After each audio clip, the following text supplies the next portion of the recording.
Red Bull. Mais do que uma bebida, um símbolo de inovação, marketing e pura audácia. Uma das marcas mais poderosas do planeta. Bilhões de latas atravessando o mundo. Festivais gigantes que fazem multidões tremerem. Carros de Fórmula 1 ultrapassando 300 km por hora carregando um único nome: Red Bull. Hoje, a empresa vale mais de 45 bilhões de dólares. Mas o que quase ninguém sabe é que tudo começou com um funcionário completamente exausto. Um homem comum, um trabalho comum. E um problema extremamente comum: o cansaço extremo. Enquanto o cansaço começava a dominar um dos futuros criadores da Red Bull, do outro lado do mundo, um farmacêutico pobre, de origem humilde, sem recursos e sem qualquer fama, desenvolvia uma ideia improvável. Duas histórias completamente diferentes. Dois homens em lados opostos do planeta.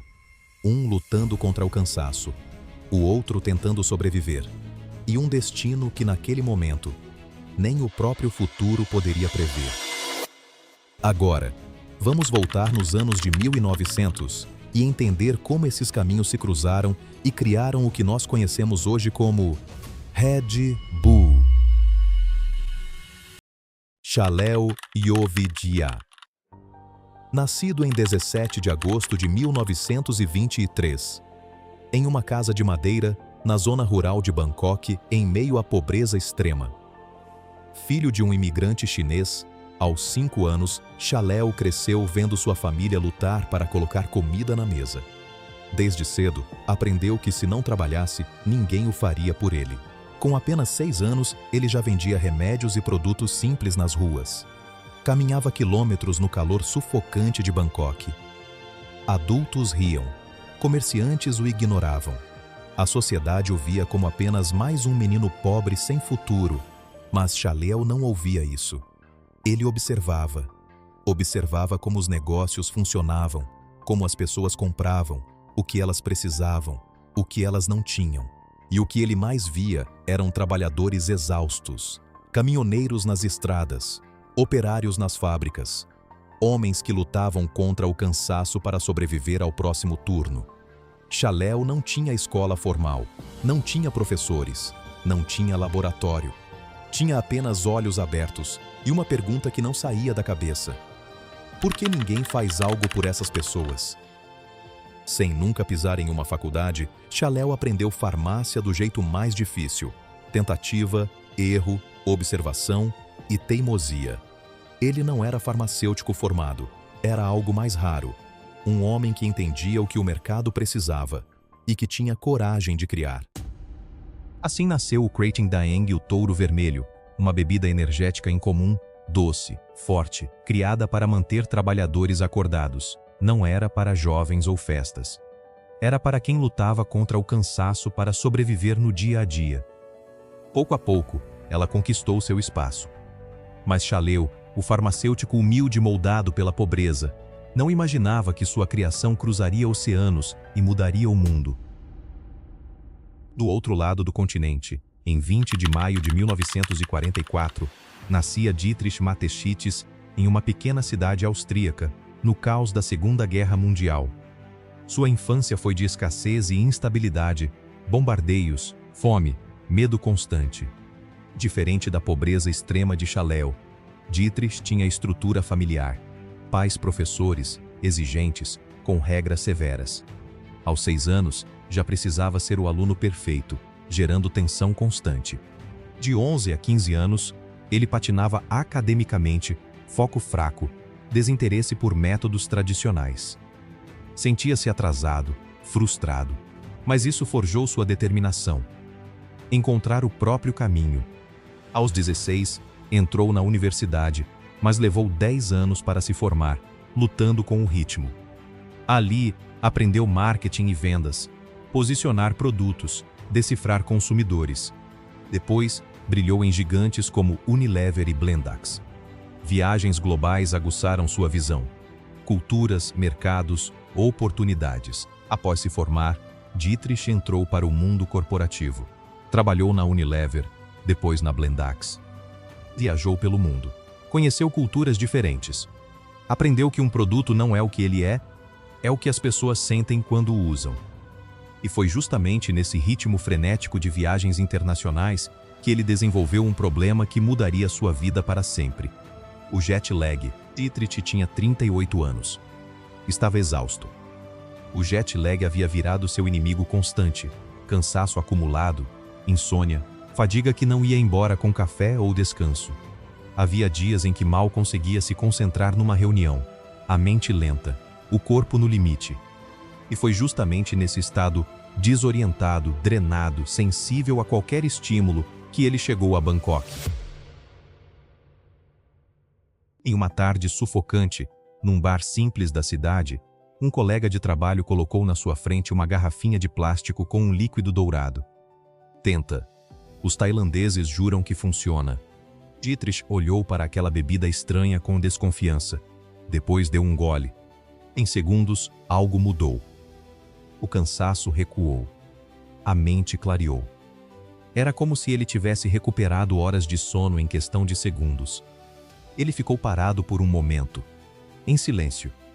Depois pensou: se isso faz isso comigo, pode mudar a vida de milhões de pessoas no Ocidente. O jet lag não foi apenas um sintoma de viagem. Foi o gatilho que despertou a maior visão de negócios do século XX. Dietrich não perdeu tempo. Voltou para a Europa, fez suas pesquisas e voltou para a Tailândia para encontrar o homem por trás da bebida. Quando os dois se sentaram à mesa pela primeira vez, o contraste era total. Chaleo, o filho dos campos, o farmacêutico simples que nunca havia pensado em conquistar o mundo, olhava para aquele executivo europeu com desconfiança. Por que um homem do Ocidente se interessaria por uma bebida para caminhoneiros tailandeses? Dietrich Minas, o visionário que via mercados onde os outros viam apenas produtos, olhava para Chaleo e enxergava algo que ele jamais havia imaginado: um parceiro. As conversas foram difíceis. Dois mundos tentando se entender, línguas diferentes, culturas diferentes, visões de negócio completamente opostas. Chaleo queria manter o produto simples, funcional, fiel às suas origens. Dietrich queria transformá-lo, modernizá-lo, reposicioná-lo, vendê-lo não como uma bebida, mas como um estilo de vida. Após dias de negociação, chegaram a um acordo que ficaria na história. 49% para Dietrich, 49% para Chaleo, 2% para o filho de Chaleo. Era mais do que um contrato. Era o início de um império. De volta à Europa, Dietrich aplicou tudo o que sabia sobre marketing, design e comportamento do consumidor. Ele mudou tudo. Colocou gás. Reduziu o açúcar.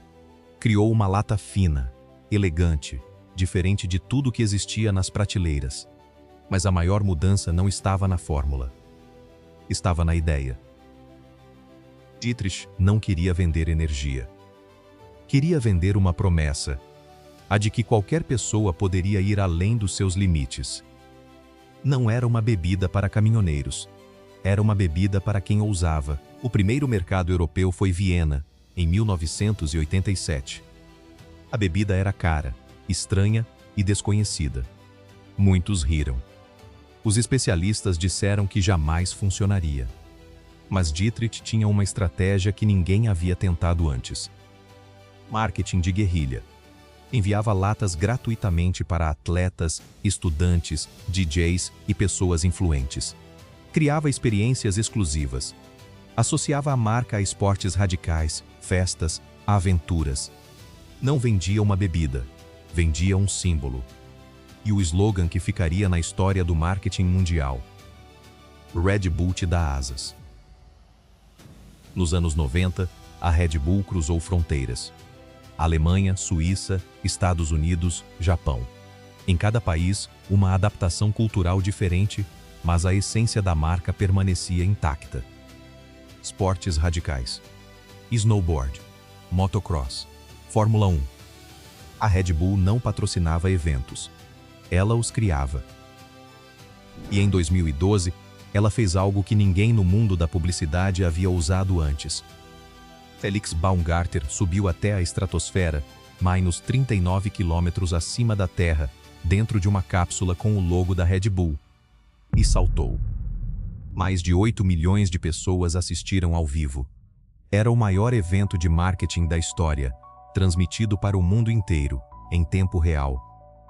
Quando Félix aterrissou com segurança, o mundo explodiu em aplausos. Naquele momento, a Red Bull provou que não era apenas uma marca de bebida energética. Era um símbolo de tudo que é humano, a vontade de ir além. Mas havia uma sombra sobre aquele momento histórico. Meses antes do salto, Chaleo Yovidia havia falecido. O filho de fazendeiros tailandeses que um dia misturou taurina numa farmácia simples de Bangkok, partiu aos 89 anos, monos o terceiro homem mais rico da Tailândia, dono de uma fortuna estimada em 5 bilhões de dólares. Ele nunca viu Félix saltar da estratosfera. Nunca ouviu o mundo inteiro gritar o nome de uma marca que nasceu em suas mãos.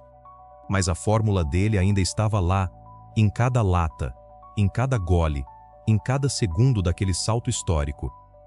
A fórmula do touro vermelho nunca morreu. Em 2022, a Red Bull era um império. Presente em mais de 170 países.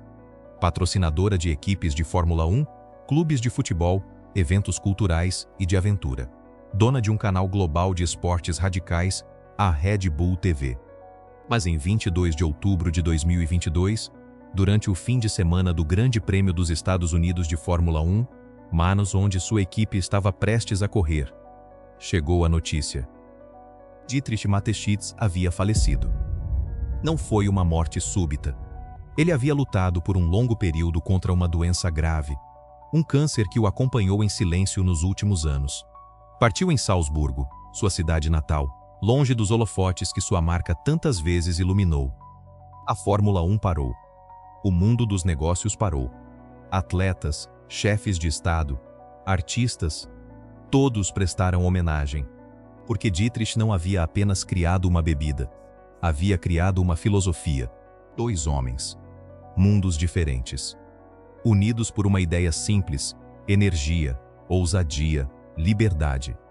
Chaleo Yovidia, o filho dos campos tailandeses que criou a fórmula do touro vermelho, não viveu para ver o salto da estratosfera, mas deixou algo que vale mais do que qualquer fortuna: a essência de um produto que mudou o mundo.